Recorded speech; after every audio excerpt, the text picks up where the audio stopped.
नमस्कार विद्यार्थी मित्रांनो, श्रुल पॅटर्न या ऑनलाईन प्लॅटफॉर्ममध्ये मनापासून आपलं स्वागत करतो।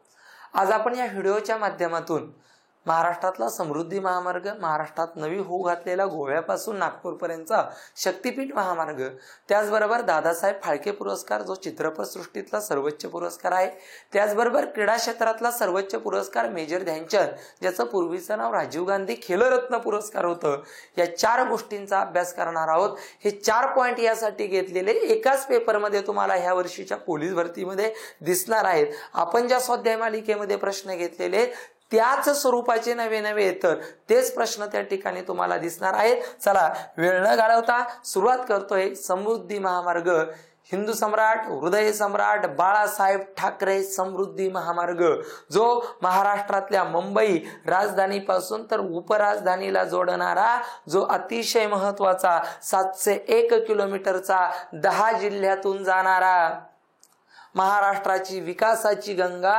मराठवाड्यात विदर्भामध्ये पोहोचवणारा अतिशय महत्वाचा संपूर्ण महाराष्ट्राला समृद्ध करणारा समृद्धी महामार्ग, त्याचं नामांतरण बाळासाहेब ठाकरे समृद्धी महामार्ग, महाराष्ट्रातल्या तो Nagpur Mumbai super communication expressway आहे, जो मुंबई आणि नागपूर महाराष्ट्रातल्या राजधानी आणि उपराजधानीला जोडतो। जो मुंबई तो नागपूरला जरी जोडत असला तरी तो ठाणे, नाशिक, अहमदनगर, छत्रपती संभाजीनगर, त्याच्यानंतर तुमचा जालना, त्याच्यानंतर अमरावती, त्याच्यानंतर बुलढाणा, त्याच्यानंतर वाशिम आणि वर्धा आणि शेवटच्या नागपूर जिल्ह्यामध्ये त्या ठिकाणी तो जातो। लक्षात ठेवा, महाराष्ट्रातल्या 10 जिल्ह्यातून तो जातो।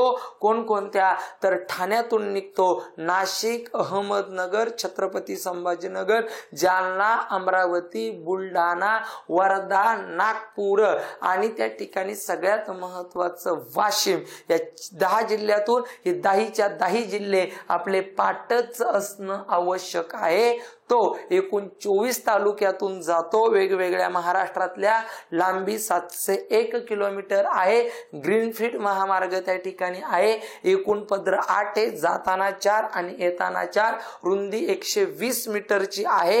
एका लेन मध्ये त्या ठिकाणी वेगवेगळ्या प्रकारच्या रुंद्या आहेत। काम करणारी कंपनी महाराष्ट्र राज्य रस्ते विकास महामंडळ या कंपनीने हा रस्ता तयार केलेला आहे। 5500 कोटी रुपये 55,000 कोटी रुपये खर्च करून महाराष्ट्र राज्य रस्ते विकास महामंडळ आणि त्या रस्त्यावरून जाताना ताशी वेग मर्यादा 100 ते 120 किलोमीटर पर हवर पर्यंत प्रत्येक गाडी त्या ठिकाणी चालू शकते।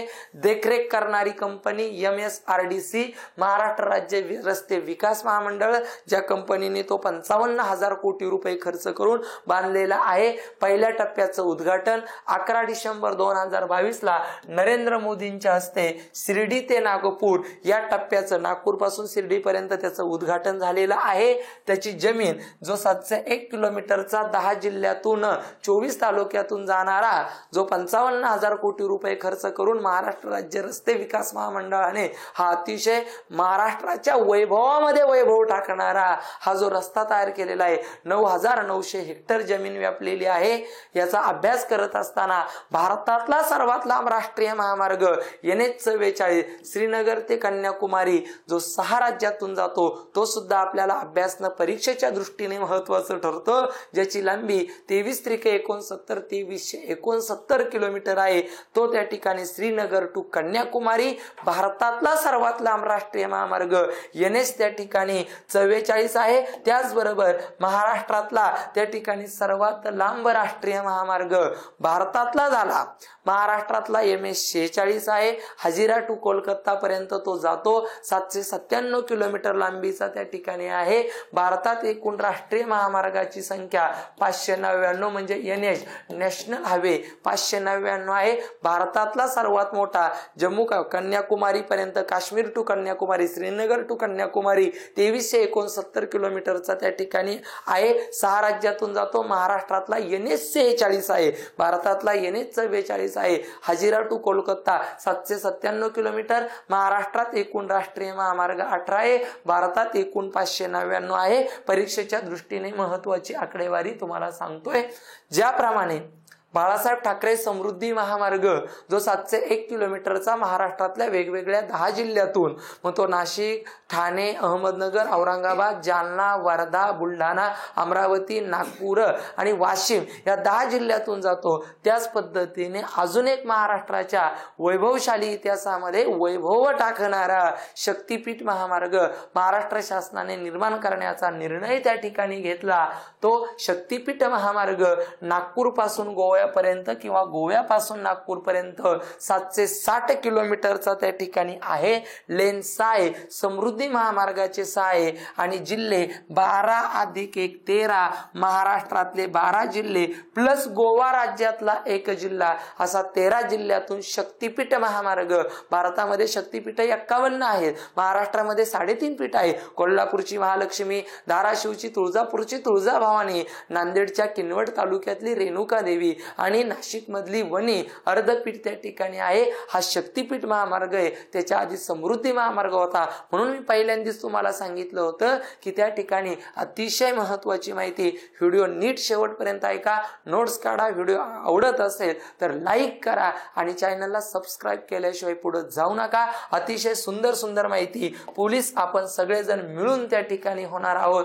कोणते हे महाराष्ट्रातले 12 जिल्हे पहा या ठिकाणी: सिंधुदुर्ग, बीड, कोल्हापूर, नांदेड, सांगली, सोलापूर, हिंगोली, यवतमाळ, धाराशिव म्हणजे उस्मानाबाद, वर्धा, लातूर आणि नागपूर या महाराष्ट्रातल्या 12 जिल्ह्यातून हा शक्तीपीठ महामार्ग 760 किलोमीटरचा जातो। सुरुवात गोव्यापासून होती, जो क्षेत्रफळाच्या दृष्टीने लहान राज्य आहे। सिंधुदुर्ग अतिशय महत्त्वाचा जिल्हा, महाराष्ट्रात सर्वात कमी लोकसंख्येचा जिल्हा आहे। रेडी नावाचं बंदर आहे, चिपी नावाचं विमानतळ आहे, महाराष्ट्रातला पहिला 100% साक्षर जिल्हा, पहिला पर्यटन जिल्हा म्हणून त्याला ओळखलं जातं आणि रेडी नावाचं बंदर आहे। तेरेखोल नावाची नदी, तेरेखोल नावाची खाडी, उस्मानाबाद ज्याचं आपण धाराशिव नाव ठेवलंय, सोलापूर जे सगळ्यात महत्त्वाचा कमी पाऊस पडणारा, महाराष्ट्राची ज्वारी संशोधन केंद्र, ज्वारीचं कोठार, परभणी, लातूर, बीड, नांदेड, हिंगोली, यवतमाळ, वर्धा आणि नागपूरला असा 760 किलोमीटरचा महाराष्ट्रातले 12 जिल्हे आणि गोव्यातला एक जिल्ह्याला गोवा राज्यातील पत्रादेवी नावाचा जो जिल्हा आहे त्या जिल्ह्यातून त्याची सुरुवात होते। महाराष्ट्रातले 12 आणि गोव्यातला एक। महाराष्ट्र राज्य रस्ते विकास महामंडळ MSRDC हेच त्याचं त्या ठिकाणी निर्माण करते, मोठी कंपनी आहे। 86,300 कोटी, बघा त्या ठिकाणी समृद्धी महामार्गाला 55,000 कोटी रुपये, इथं 86,300 कोटी। नागपूर ते गोवा अंतर फक्त आणि फक्त 8 तासात पार केलं जाणार आहे, त्यामुळे वेळेची, डिझेलची, सगळ्या गोष्टींची त्या ठिकाणी बचत होईल। चला आजच्या व्हिडिओ मधला पुढचा आणि महत्त्वाचा मार्क पोलीस करणारा, तुम्हाला नोकरी लावून देणारा, तो म्हणजे साहित्य, तुमच्या चित्रपट क्षेत्रातला सर्वोच्च पुरस्कार ज्याला आपण दादासाहेब फाळके पुरस्कार त्या ठिकाणी म्हणतो। त्या दादासाहेब फाळके पुरस्काराची सुरुवात 1969 ला झालेली आहे। भारतीय चित्रपट सृष्टीचे जनक दादासाहेब फाळक्यांना म्हटलं जातं की ज्यांचा जन्म नाशिकमध्ये त्र्यंबकेश्वरला झालाय। पहा, भारतीय चित्रपट सृष्टीतला सर्वोच्च पुरस्कार, भारतीय चित्रपट सृष्टीचे जनक, हा पुरस्कार भारत सरकारकडून दिला जातो। भारत सरकारच्या माहिती आणि प्रसारण मंत्रालयामार्फत ज्याची सुरुवात खूप वेळा स्पर्धा परीक्षेला आलेली आहे। 1969 पहिला पुरस्कार हा देविका राणी या चित्रपट अभिनेत्रीला 1969 ला दिलेला आहे आणि भारतीय चित्रपट सृष्टीचे जनक दादासाहेब फाळके यांच्याचमुळे भारताला चित्रपटाला एक नवीन इतिहास त्या ठिकाणी प्राप्त झालेला आहे। असो, पुढे जाऊयात। 30 एप्रिल 1870 ला त्र्यंबकेश्वर ज्या ठिकाणी गोदावरी महाराष्ट्राच्या दक्षिण भारताची गंगा आपण जिला म्हणतो, महाराष्ट्रातलं पहिल्या क्रमांकाचं नदीचं खोरं तिथं उगम पावलाय। ज्या नाशिकमध्ये महाराष्ट्र राज्य आदिवासी विकास महामंडळाचं मुख्यालय, एकलहरी औष्णिक प्रकल्प आहे, चलनी नोटांचा कारखाना त्या ठिकाणी आहे, त्याच्यानंतर तुमचं विमान निर्मितीचा कारखाना ओझरला त्या ठिकाणी आहे, व्यवसाय छायाचित्रकार होते। पहिला लघुपट रोपट्यांची वाढ हा त्यांचा पहिला लघुपट आहे। पण पहिला मुकपट त्यांनी 3 मे 1913 राजा हरिश्चंद्र दिग्दर्शित प्रसिद्ध केलेला आहे. भारतातला तो पहिला चित्रपट म्हणून नावाजलेला आहे. दिग्दर्शक लेखक दादासाहेब फाळके. भारतातला पहिला त्या ठिकाणी मुकपट, फक्त तोंड हलवलं जायचं, नंतर त्या ठिकाणी बोलपट आलेला आहे. आलं मारा पुढे गेल्यानंतर आपल्याला पाहायचंय. चला पुढे आहे हिंदुस्तान सिनेमा फिल्म कंपनी.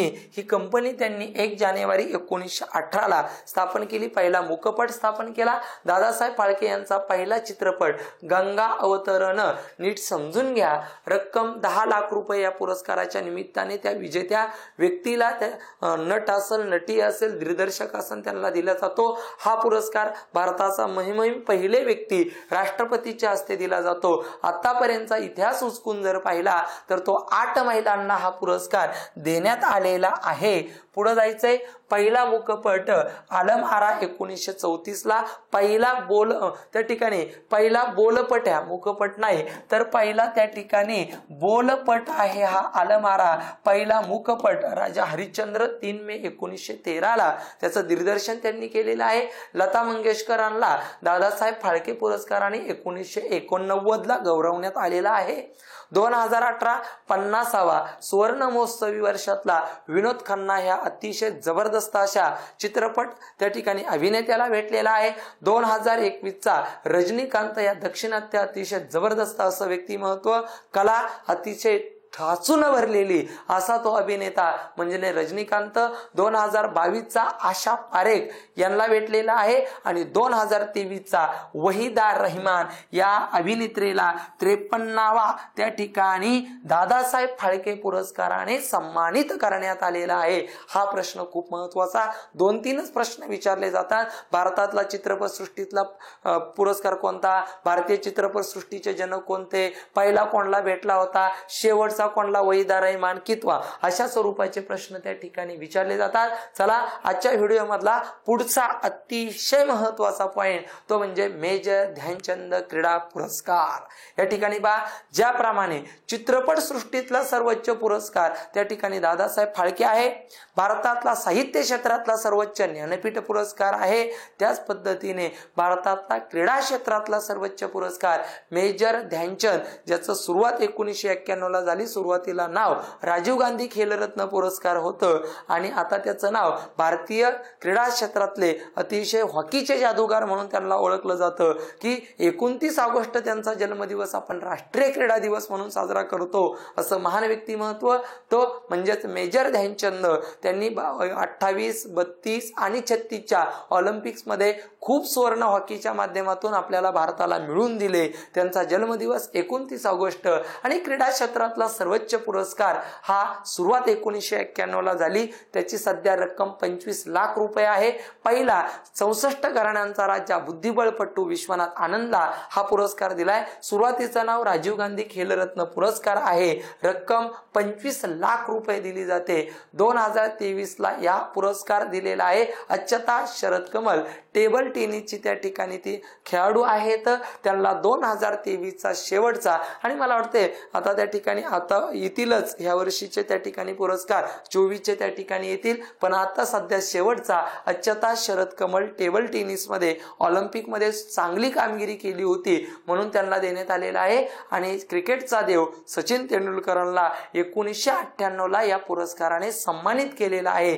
ज्याप्रमाणे क्रीडा क्षेत्रातला सर्वोच्च पुरस्कार मेजर ध्यानचंद पुरस्कार आहे. लक्षात ठेवा, मेजर ध्यानचंदची माहिती या ठिकाणी आपण पाहतोय.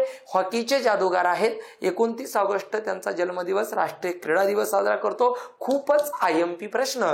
जन्म प्रयागराज उत्तर प्रदेश मध्ये, ज्याचं पूर्वीचं नाव अहलाबाद होतं. 29 ऑगस्ट 1905. एकूण ऑलिम्पिक त्या ठिकाणी सुवर्ण पदक 3 घेतलेली आहेत. 1928, 1932 आणि 1936. पद्मभूषण हा भारतातला 2 नंबरचा नागरी पुरस्कार आहे. 3 नंबरचा त्यांनी 1956 ह्या व्यक्तिमत्वाला त्या ठिकाणी सन्मानित केलेलं आहे. आणि ज्याप्रमाणे क्रीडा क्षेत्रातला भारतातला सर्वोच्च पुरस्कार मेजर ध्यानचंद आहे, तसा 2 नंबरचा अर्जुन पुरस्कार आहे. त्याची माहिती आपण वेगळ्या व्हिडिओमध्ये पाहणार आहोत. आतापर्यंत आपण काय शिकलो त्याच्यावर स्वाध्याय, आणि या स्वाध्यायाचा काळजीपूर्वक अभ्यास करा आणि त्या अभ्यासाच्या माध्यमातून तुम्हाला त्या ठिकाणी तेच प्रश्न येणाऱ्या स्पर्धा परीक्षेला येतील, 1000% येतील. आपला शब्द आहे. खालीलपैकी समृद्धी महामार्गास कोणाचं नाव देण्यात आलेलं आहे? बाळासाहेब ठाकरे. समृद्धी महामार्ग महाराष्ट्रातल्या 10 जिल्ह्यातून जातो. ठाण्यापासून सुरुवात होते नागपूरपर्यंत 701 किलोमीटरचा.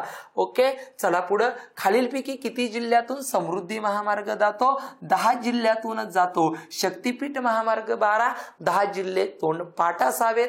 ठाणे असेल, नाशिक असेल, अहमदनगर असेल, छत्रपती संभाजीनगर असेल, त्याच्यानंतर जालना असेल, त्याच्यानंतर तुमचं नागपूर असेल, अमरावती असेल, बुलढाणा असेल, वर्धा असेल आणि वाशिम असेल. अशा 10 जिल्ह्यातून जातो. ओके, चला पुढे जायचंय. समृद्धी महामार्गाला एकूण लांबी किती आहे? तर 701 किलोमीटर लांबीचा आहे. 760 किलोमीटर लांबीचा शक्तिपीठ महामार्ग त्या ठिकाणी आहे. 797 किलोमीटर लांबीचा त्या ठिकाणी महाराष्ट्रातला सर्वात लांब मार्ग हजिरा टू कोलकाता NH46 त्या ठिकाणी आहे. असो, चला खालीलपैकी कोणत्या जिल्ह्यातून समृद्धी महामार्ग जातच नाही? नांदेड जिल्ह्यातून जातच नाही. नांदेड खाली राहतो. नांदेड मराठवाड्यातला आहे पण पवित्र शहर आहे. त्याच्यातून शक्तिपीठ महामार्ग 100% नांदेड जिल्ह्यातून त्या ठिकाणी जातो. समृद्धी महामार्ग काही जात नाही. समृद्धी महामार्गाचं काम आणि संगोपन करण्याचं काम महाराष्ट्र राज्य रस्ते विकास महामंडळ त्या ठिकाणी करत असतं. महत्वाची संस्था आहे, शासकीय संस्था आहे. शासन मोठ्या प्रमाणामध्ये त्यांना पैसा पुरवतं आणि त्यांच्या माध्यमातून ती संस्था त्या ठिकाणी रस्त्यांचं जाळं महाराष्ट्रामध्ये उभं करत आहे. भारतातील सर्वात लांब लांबीचा राष्ट्रीय महामार्ग कोणता? साहजिकच NH44 श्रीनगर पासून कन्याकुमारी पर्यंत 2369 किलोमीटरचा तो आहे. NH46 महाराष्ट्रातला लांब आहे. महत्वाचा आहे, लक्षात ठेवा. महाराष्ट्रातील सर्वात जास्त लांबीचा राष्ट्रीय महामार्ग कोणता? हजिरा टू कोलकाता हा 797 किलोमीटर लांबीचा आहे, जो महाराष्ट्रातला सर्वात लांब आहे. भारतामध्ये 599 राष्ट्रीय महामार्ग आहेत. खालीलपैकी शक्तिपीठ महामार्ग किती किलोमीटर लांबीचा आहे? 760 किलोमीटर लांबीचा. गोव्यातल्या पत्रादेवी जिल्ह्यापासून महाराष्ट्रातल्या 12 अशा एकूण 13 जिल्ह्यांमध्ये जाणारा हा मार्ग अतिशय महत्वाचा. खालीलपैकी समृद्धी महामार्ग कोणत्या 2 ठिकाणांना जोडतो? तर मुंबई पासून नागपूर पर्यंत समृद्धी महामार्ग जातो. शक्तिपीठ महामार्ग नागपूर ते गोव्यापासून त्या ठिकाणी जातो. खालीलपैकी शक्तिपीठ महामार्ग कोणत्या 2 ठिकाणांना जोडतो? साहजिकच नागपूर पासून गोव्यापर्यंत ठिकाणांना त्या ठिकाणी जोडत आहे. पुढचा प्रश्न, शक्तिपीठ महामार्ग महाराष्ट्रातील किती जिल्ह्यातून जातो? महाराष्ट्रातल्या विचारलं तर 12 लिहायचं. गोवा आणि महाराष्ट्रातलं विचारलं तर मिळून 13 लिहायचं. फक्त गोव्यातलं विचारलं तर पत्रादेवी एकच. आणि साहजिकच असा पण प्रश्न विचारला जाऊ शकतो, गोव्यातल्या कोणत्या जिल्ह्यातून शक्तिपीठ महामार्ग त्या ठिकाणी जातो? पत्रादेवी. शक्तिपीठ महामार्ग कोणत्या जिल्ह्यातून जात नाही? यवतमाळ, सोलापूर, अमरावती आणि धाराशिव. अमरावती मधून जातच नाही. अमरावती फार वर राहतो. अमरावती प्रशासकीय. अमरावती मधून तुमचा त्या ठिकाणी समृद्धी महामार्ग बाळासाहेब ठाकरे समृद्धी महामार्ग 701 किलोमीटरचा जातो. भारतीय चित्रपट सृष्टीतला सर्वोच्च पुरस्कार कोणता? दादासाहेब फाळके पुरस्कार. हा भारतातले चित्रपट सृष्टीचे जे जनक आहे त्यांच्या नावाने 1969 ला आतापर्यंत वहिदान रहमान धरून एकूण 53 जणांना दिलेला आहे. पहिला त्या ठिकाणी सगळ्यात महत्वाचं 1969 ला एका महान चित्रपट अभिनेत्रीला त्या ठिकाणी भेटलेलं आहे. त्यांचं नाव आपण मगाशीच त्या ठिकाणी घेतलं. पहिला दादासाहेब फाळके पुरस्कार त्या महिलेला भेटलेला आहे. मगाशी मी तुम्हाला सांगितलंय. मेजर ध्यानचंद हा त्या ठिकाणी तुमचा क्रीडा क्षेत्रातला सर्वोच्च पुरस्कार आहे. ऑस्कर हा जगातला चित्रपट सृष्टीतला सर्वोच्च पुरस्कार आहे. आणि पहिला दादासाहेब फाळके पुरस्कार हा देविका राणी या चित्रपट अभिनेत्रीला भेटलेला आहे. लक्षात ठेवायचं आहे. पुढं 2023 चा दादासाहेब फाळके पुरस्कार 53वा कोणला? वहिदा रहमान या चित्रपट अभिनेत्रीला त्या ठिकाणी भेटलेला आहे. अतिशय महत्वाची माहिती आहे. दादासाहेब फाळके भारतातील टिंबटिंब सृष्टीचे जनक आहे तर ते चित्रपट सृष्टीचे जनक आपल्याला पाहावयास मिळतात, ज्यांचा जन्म त्र्यंबकेश्वरला झालाय. दादासाहेब फाळके पुरस्काराची सुरुवात कधी झालेली आहे तर 1969ला त्या ठिकाणी देविका राणी या महिलेला पहिल्यांदा देऊन सुरुवात झालेली आहे. चला पुढे जायचंय. भारतातील पहिला मूकपट राजा हरिश्चंद्र केव्हा प्रदर्शित झाला? 3 मे 1913ला. हा जो दिग्दर्शक आहे राजा हरिश्चंद्र यांच्या माध्यमातून तो भारतीय जनतेसमोर आलाय. दादासाहेब फाळके यांचा जन्म कुठे झालाय? मगाशी अतिशय महत्वाचा प्रश्न आहे हा. त्र्यंबकेश्वर. विवा शिरवाडकरांचा जन्म पण त्या ठिकाणी आहे. धावपटू कविता राऊत त्यांचा सुद्धा जन्म नाशिक मध्येच त्या ठिकाणी आहे. खालीलपैकी कोणास हॉकीचे जादूगार म्हणून ओळखलं जातं? मेजर ध्यानचंद यांनी 1928, 1932 आणि 1936च्या ऑलिम्पिक मध्ये भारताला हॉकीमध्ये 3 सुवर्ण पदक मिळवून दिले, म्हणून त्यांना हॉकीचे जादूगार. आणि त्यांचा जन्मदिवस 29 ऑगस्ट राष्ट्रीय क्रीडा दिवस म्हणून आपण साजरा करतो. भारतातील क्रीडा क्षेत्रातील सर्वोच्च पुरस्कार कोणता? आता राजीव गांधी लिहायचं नाही, कारण राजीव गांधींनी सुरुवात झाली, पण त्याचं नाव 2019ला आपण बदललंय. मेजर ध्यानचंद हा पुरस्काराने त्याला नाव आहे. राष्ट्रीय क्रीडा दिवस कधी साजरा केला जातो? 29 ऑगस्टला राष्ट्रीय क्रीडा दिवस साजरा केला जातो.